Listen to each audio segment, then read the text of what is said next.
গতকাল সারা রাত জেগেছিলাম, একটুও ঘুমাতে পারিনি। স্টারামুনি একটু পরপর উঠে উঠে কান্নাকাটি করতেছিল।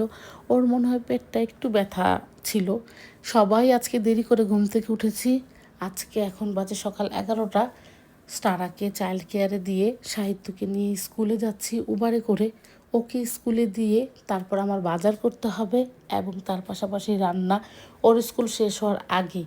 তো আমি শুদ্ধকে ফোন দিলাম যে আজকে ভোর সকালে সেহরির পর পরিশুদ্ধ অফিসে চলে গিয়েছে, তো আর্লি চলে আসবে।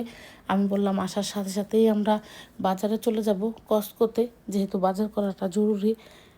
গিয়েই আমরা প্রথমে চিন্তা করলাম যে ইফতার যদি না বানাতে পারি তখন কি হবে, তাই একটা পিৎজা অর্ডার করলাম। পিৎজাটা প্যাক করে নিয়ে তারপর বাজার করে স্টার্ট করলাম।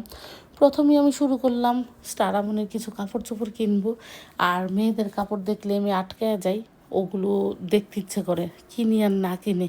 তো শুদ্ধ আমাকে বলতেছে আজকে খুবই সময় কম, অল্প সময় নিয়ে আসছি, এগুলো পরে করো, যা কেনার কিনো ঝটপট, আমরা বাজার করি আগে, বাসায় তাড়াতাড়ি ফিরতে হবে। আমি লিস্ট করে নিয়ে যাই, বাজারে গেলে কেন জানি সব ভুলে যাই কী কী কেনা দরকার। তো ওই লিস্ট দেখে আমি বাচ্চাদের কাপড় চোপড় দেখতেছিলাম, আর শুদ্ধ লিস্ট দেখে একটা একটা করে উঠাচ্ছিল। তারপর আমরা চটপটি হয়ে গিয়েছে আমাদের কাজ, সব কিছু কেনাকাটা করে আমরা তাড়াহুড়া করে বাসায় চলে আসছি। বাসায় আসতে আসতে 3টাই বেজে গিয়েছে, 2টা বাচ্চাকে তোলার সময়ই হয়ে গিয়েছে। স্টারাকে একটু পরে তুললেও হতো, বাট যেহেতু ওর রাতে বেশি একটা ভালো ঘুম হয়নি, তাই আজকে চাইল্ড কেয়ার থেকে ওকেও তাড়াতাড়ি তুলে নিয়ে একবারে বাসায় ঢুকেছে। তো বাসায় ঢুকেই দেখি সাহিল সিমি চলে আসছে আমাদের বাসায়। সানজিদ আপু সহ বাচ্চারা একটা কাস্টার্ড বানিয়েছে সিমি, ওইটা আমাদের জন্য নিয়ে আসছে। আর স্টারা তো সানজিদ আপুকে খুবই পছন্দ করে, আপুর কোলে গিয়েছে। আর এই সুযোগে আমি 3 চুলায় রান্না বসায় দিয়েছি। কি রান্না করেছি জানি না, চিকেন রান্না করেছি ধনেপাতা, টমেটো, টক দই সব কিছু দিয়ে।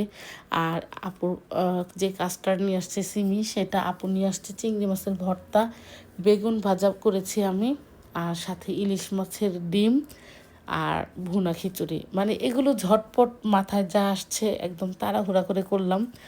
এই হলো আমার আজকের ব্যস্ততম একটা দিন। কেমন হয়েছে আজকের খাবার? হেব্বি হয়েছে পুরো। ওই যে মামার পদ্মা শাড়ি খাইতাম না, পুরো আন্দাজে ওরকম। হ্যাঁ, ওই রকম হয় নাই। তুই ওটা খেয়ে দেখে পুরো ওরকম হয়েছে। ওর চেয়ে আরো বেটার হয়েছে আর কি। চিকেন কেমন হয়েছে? চিকেনটা খুব মজা, চিকেনটা ডিফারেন্ট হয়েছে, চিকেনটা একটু অন্যরকম করে বানাইছে। একটু ইউনিক একটা ফ্লেভার আসছে। খুবই মজা হয়েছে, স্পেশালি খেজুর আর জেলি দেওয়ার কারণে খুব মজা ও কালকে রাত্রে থেকে প্রিপারেশন নিছে, জেলি বানাইছে, খুবই গুণী মেয়ে।